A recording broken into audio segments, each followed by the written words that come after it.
at Wolves Season 2. I had to run it back considering how well Season 1 did, but this season will be better than ever because we have some upgrades. I've got a face pack and a logo pack now, so the video should have that extra bit of quality for you guys. And I don't want to be a wet wipe, boys, but if you could, please like the video and subscribe to the channel. I am pushing for 1k subscribers at the moment, so anything you could do for me would be much appreciated. Now, quick recap on last season at Wolves. We finished 4th place in the Prem, beating out Chelsea and Arsenal for the last Champions League spot. Not only that, Haaland was an absolute hack. The man was like Thanos with the stones. He collected nearly every award you could, from Football of the Year to World Player of the Year to English Football of the Year, and the awards go on. Not only that, he broke records left, right and centre, scoring the most goals by a player in the season, scoring the most league goals by a player in the season, and scoring the most goals by a player in a match. And the Wolves fans saw him as a king as he took them from dead last to Champions League football. Now, rolling on to next season, I thought I needed some new recruits. And considering the board gave me 60 million, well, you know, it'd be rude not to spend it. So I bought Demiral from Atalanta for 29.5 million and bought Kudus from Ajax for 20 million. Now, with a new young attacking midfielder and defender, I was ready to go into the Premier League season. And we start the season off right with our new signing Kudus swinging one into the big Norwegian and Haaland drives it in. But that is as good as it gets against Chelsea. They dominate us and they actually score a penalty which evens up the game. And then they scored 2 more goals, beating us 3-1 in our first game. And the games against Leeds and Liverpool did not go any better. We give away 2 penalties and Kilman gets a red card and we lose 3-0 to Leeds. You're a prick, mate. And in the Liverpool game, Tammy Abraham gives them the lead. Then Otavio doubles their lead from an absolute beaut outside the box. And a few more goals were scored in the game, but we still lose 4-2. So after 3 games, we were dead last with 0 points and a -7 goal difference. Bloody hell, we've had a great start, haven't we, fellas? And in this moment, I was praying we turned our form around, as I was not prepared to play championship football. But luckily, I had Haaland, because in our next game against Leicester, he managed to score 5 goals in a big 6-2 win. And in the next game against Brentford, he ended up scoring a hat-trick, which gave us a 5-1 win. But the celebrations had to wait. The Champions League draw was just about to start. Were we going to get shafted, or were we going to get a good draw? Obviously, we got shafted. Obviously. The teams we got in our group were Barcelona, Benfica, and AC Milan. I didn't fancy my chances in qualifying, but I knew there was always a chance. I mean, the chance was minuscule. We really didn't have much chance at all, but there was still a chance. I mean, the bookies gave us 100 to 1 odds to win the Champions League. And you know what? As an ex-gambling man, I'll take those odds every day of the week.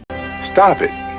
Get some help. After the Champo League draw, we had 2 more Prem games. One against Nottingham Forest, who we thumped 6-3. And Bournemouth, who we demolished 5-0, where Haaland scored another hat-trick for fun. And this led us on to our first Champions League game versus Milan. Who would have thought it? Milan would take the field at the Molineux. Absolute scenes. Guedes starts us off right by showing Milan we're not an easy 3 points. And then Haaland heads in a second to double our lead. And I don't know how we do it, don't even ask me, but we beat Milan 2-0 in this game, giving us a great foothold in potentially qualifying for the round of 16. Next game against Newcastle, though, brought us back to earth as we go 3-0 down. But then we do score 3 goals to actually tie up the game. And after some heroics from Jose Sarr, we actually draw this game 3-0. After that, we were back to Champions League football at Benfica away. They take the lead, but we do equalise with Haaland and the game ends a draw. And to be honest with you, I will take 4 points in 2 games in the Champions League, especially in the group that we are in. The next couple games, we drew to Villa 1-0 and we beat Brighton 4-1. And after 10 games in the Premier League, we sat 6th place with 17 points, which I was actually really happy about considering we got absolutely battered in our first 3 games. But the next game was going to be our toughest one yet. We had the Barcelona game and my mind and soul was not prepared for this. But they were the guests of the absolute fortress Molineux. But on this night, the fortress crumbled as Dembele actually puts Barca 1-0 up with his shot and we couldn't get back in the game, so we actually lose it 1-0. Which is actually so annoying because if you look at the stats, it was actually very even throughout the whole entire game. Our next match after that was not much easier either. We had City and we go 1-0 down to Bernardo Silva tucking one away, and that is how the game ends. But we do rack up 6 points in our next 2 games, with a 1-0 win versus Arsenal and a close 3-2 win versus Everton, which led us on to our next and final game against Barcelona at the Nou Camp, and we were ready for redemption. And the cyborg himself, Haaland, wasn't messing about by striking one past the Stegen, putting us 1-0 up. But then Barca woke up and Fati and Lewandowski scored to put them 2-1 up. But we were not dead and buried yet though. Fabio Silva with a solo run and a thunderous strike puts us level, but then we give away a penalty in the 84th minute, and Lewandowski tucks away his second and most likely seals the win for Barcelona. Until out of nowhere, Barcelona get a red card, and we get a corner which who else but our Lord and Saviour Haaland buries in the dying embers of the game. And wow, honestly, that is how the game ends. And with that draw, it helped us keep 2nd place in the group, just edging Milan on goal difference. With the team in high spirits about the incredible game against Barcelona, we get some more good news as Haaland was named Ballon d'Or winner for the 22-23 year. I feel very good.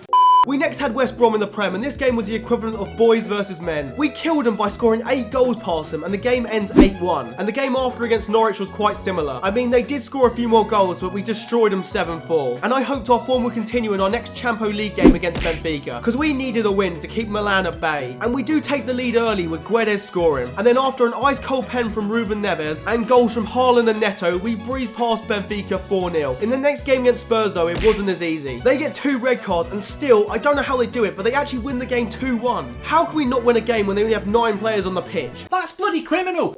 We had our last Champions League group stage game to focus on anyway. I mean, Milan would have to score 8 goals past us to qualify, so I guess the game wasn't as big as I thought it would be. Either way, we do end up beating Milan with a goal in added time, moving us on to the round of 16. We then had a bump in the road where we lost to United 2-1, but then we did go on a streak of wins, beating West Ham 4-0, Watford 2-0, and then Leicester 4-2. And this got us to the 20 game mark, which in the Prem we were sitting in 5th place on the same amount of points as United. And this found us seeking to get a Champions League spot from City, Chelsea or Newcastle, who were only a few points ahead. Haaland was having an average season.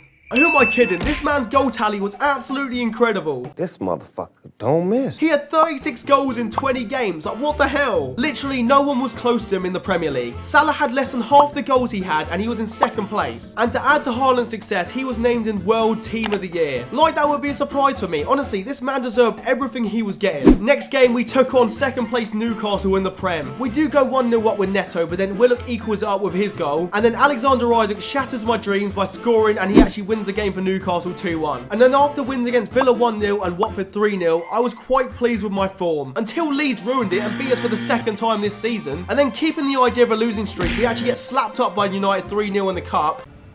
Well, that was fucking dreadful.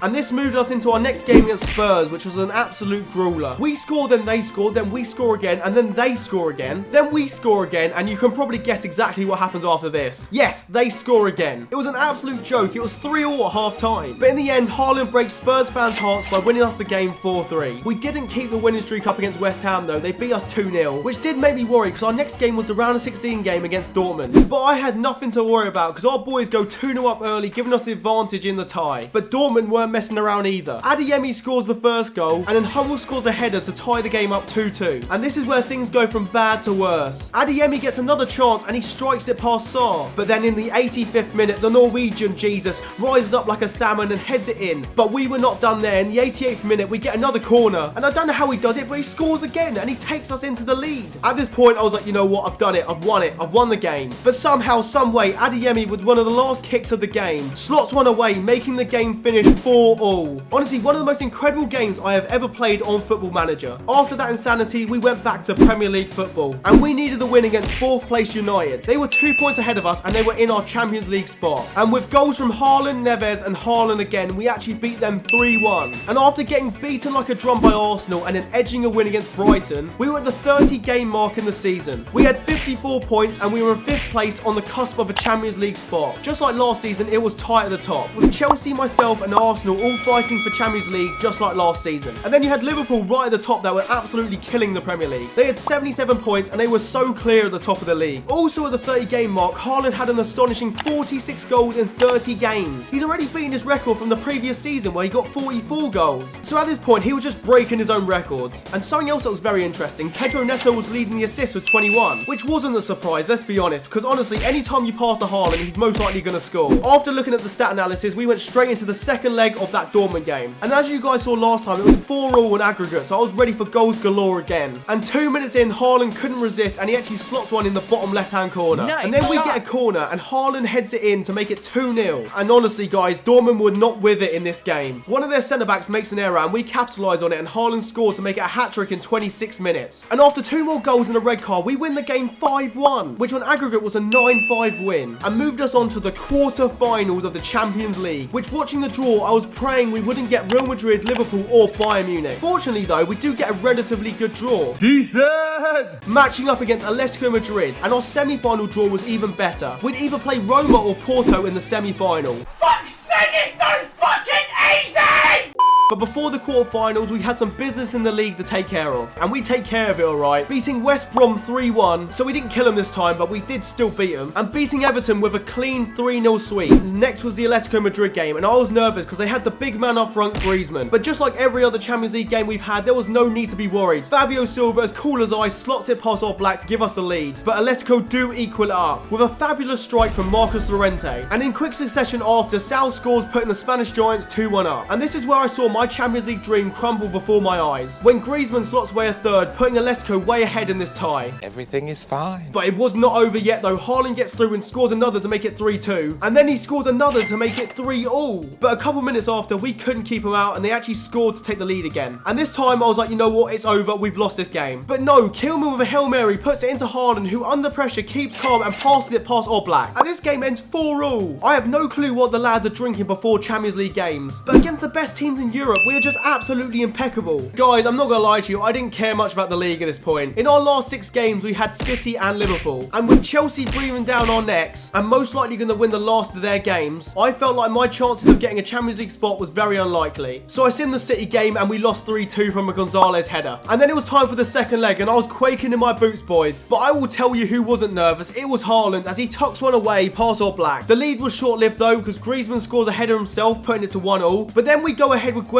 slotting it in the bottom right-hand corner, and Kudos scores another goal to make it 3-1. And that is how it ends. Wolves are in dreamland. We are going to the semi-final of the Champions League. My brain has literally exploded. I couldn't believe it, but I had to keep my cool. I still had Premier League games left. We had a game against Norwich, and even though I didn't care about the Premier League as much, we still beat them 3-1. And after that game, this made the league look like this. We had 4th place with 63 points, and Chelsea were close behind with 61. This was actually really good though, as it meant if we ended up getting knocked out the Champions League, which let's be honest, wouldn't be a surprise if that happened, we would still secure Champions League football for next season. Enough looking at the Prem table now though. We are 2 games off getting to the final of the Champions League at Wembley. And against Roma, we actually go 1-0 up with Guedes putting it top bins. But then they do equalise with a tap-in from Spinazzola. And then unfortunately in the final minutes of the game, Kluivert gets the ball outside the box and places it in the bottom right-hand corner, giving them a 2-1 advantage going into the second leg. Fuck you. Things do not get better in the league either. We take on the newly Premier League champions Liverpool, and we do lose this game 3-2. But I could not sulk now. Wolves had the biggest game in their club history next, and we would not want it any other way, under the lights at the Molineux. The fans were singing their hearts out, trying to push our boys to make history. Not even joking, fellas, it was like 2 AM when I actually played this game. Like, I honestly couldn't take my eyes off the screen. And then in the game, Semedo drills one into the box. Haaland tries to poke it towards goal, it comes back to him, and he doesn't miss the second one, and he actually tucks it away. And he was not done there. Neto gets the ball, passes it into the beast, and he makes no mistake and fires a second one away. I was absolutely shaking, fellas. We were 2-0 up and we had overcome the deficit. But there was still 80 minutes of football left, so I had to chill out. Because Matic, out of nowhere, fancied his chances from 30 yards out and fired a Texas long ranger past Jose Zar. And it was back to 3-all. But Nunez was having none of that. What a beast. Roma would not sit down though. Zaniolo gets a half chance and takes full advantage of it. And it was game on at 4-4. But then I think the backing of the fans was too much for Roma. And even though they get one back, we instantly get one more. And somehow Wolverhampton Wanderers